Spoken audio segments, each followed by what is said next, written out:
सुदामा जी के लिए बात आई ब्राह्मणों ब्रह्मवित्तमः। उनका स्वभाव कैसा था? वो ब्राह्मण थे, दिखने में तो गरीब थे, लेकिन उनके जैसा अमीर इस पूरे संसार में कोई नहीं, क्योंकि उनके पास कौन सा धन है? ब्रह्मवित्तमः। ब्रह्म से वो विभूषित हैं। देखिए, एक होता है धनवान और दूसरा होता है वित्तवान। धनवान बड़ा कि वित्तवान बड़ा? वित्तवान जो होता है वो बड़ा होता है। इनके पास ब्रह्म रूपी धन तो है, और उस धन में वो धनवान नहीं बल्कि वित्तवान है।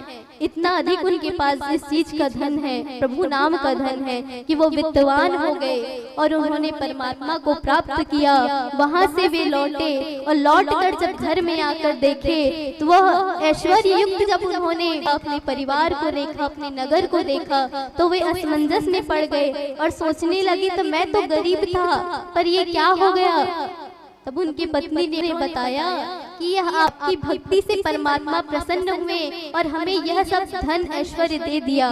तब सुदामा जी कहते हैं कि भगवान की कृपा में जो रहता है, भगवान उसे धन देते नहीं हैं, बल्कि उसका धन ले लेते हैं।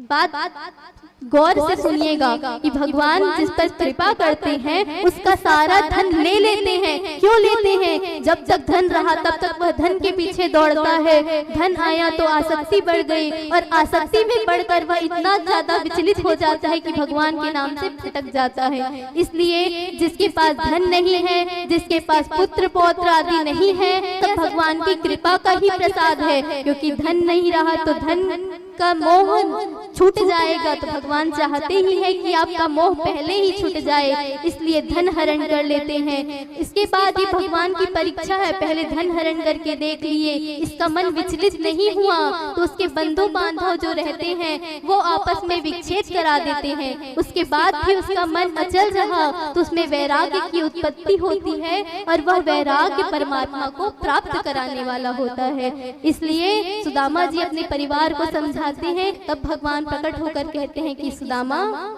मैंने तुम्हारी बहुत परीक्षा ली, यह तुम्हारी परीक्षा ही थी कि मैं तुम पर कृपा कर रहा हूँ, इसलिए तुम्हारे मुख में सदा मेरा नाम रहेगा, मैं तुम्हें वरदान देता हूँ। ऐसा कहकर सुदामा को उन्होंने वरदान दिया।